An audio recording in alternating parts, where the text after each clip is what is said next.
Understanding the causes of plantar fasciitis. Now, it's really important you understand the causes of plantar fasciitis, because if you don't, I find that you will treat it the wrong way. And we do see this very often. My name is Daniel Fitzpatrick from Sydney Foot Solutions. We see over 100 cases of plantar fasciitis through our clinics every week. And I'm going to take you through what the underlying cause of plantar fasciitis is, what you can do about it, and what you should avoid if you want to effectively get rid of your plantar fasciitis long term. Plantar fasciitis is referring to a condition that you basically, the plantar fascia runs from here down to here, and it looks like a tough piece of glad wrap. And what happens is you get micro tearing through your plantar fascia, and primarily the underlying cause is the way you stand and the way you walk. It is affected by other things, which I will go into, but so you're walking along, and the way you stand and the way you walk is affected by the level of alignment within your bones through here. This is usually an inherited trait, can also be hormonally based as well, in women particularly, but I will discuss that. So the way you stand, the way you walk is very much the underlying cause of plantar fasciitis. Yes, I know it can get worse when you walk more. I know it can get worse if you wear less supportive footwear, or you might do increased activity on one particular day. There's no doubt about it, but it all stems from the fact that the way you stand, the way you walk is the underlying cause. And I think this is really important to understand, particularly because if you're going to consider treating this, you want to fix the underlying cause primarily. If you don't fix the underlying cause, it tends to keep coming back. An example of not fixing the pain but not the underlying cause is a corticosteroid.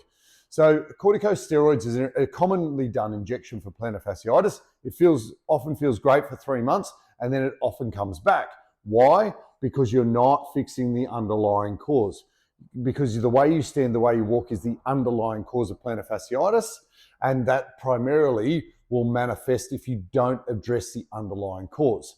And we have over 20 years experience in this field, and we see this again and again, where people get pretty distraught. And just be very wary of anti-inflammatories and corticosteroids for this. Not saying you can't take them, and understand you've got to do what you've got to do to get through your day.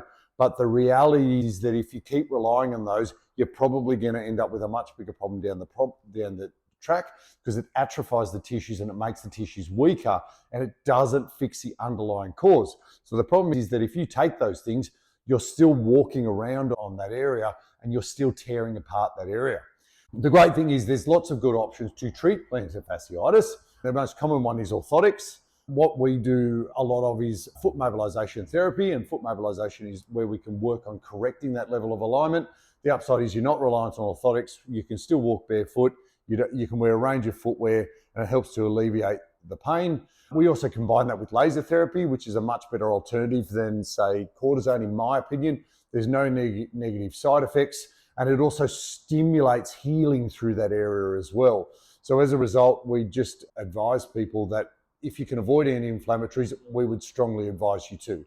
And there's plenty of people treating without anti-inflammatories. We understand anti-inflammatories is very common, but there are some negative side effects with those. So keep in mind that we do see lots and lots of plantar fasciitis, and I want to share a story with you about one of our patients' journeys with plantar fasciitis. And it's quite fitting for this video, I feel, that because the reality is that a lot of people do go on a journey with plantar fasciitis, and they can be ill-informed, I find. And Karen was definitely one of these people, which is why I want to share this with you. She was kind enough to give us a review, so thank you very much, Karen. She wrote, "I've been suffering from plantar fasciitis for a long time with no improvements from numerous practitioners I had seen. It wasn't until I saw Daniel, and his approach was so different to anyone else, it all of a sudden made sense. With treatment from Daniel, I'm finally getting relief and see light at the end of the tunnel, finally. Highly recommend Daniel." So thank you very much for leaving us that review, Karen.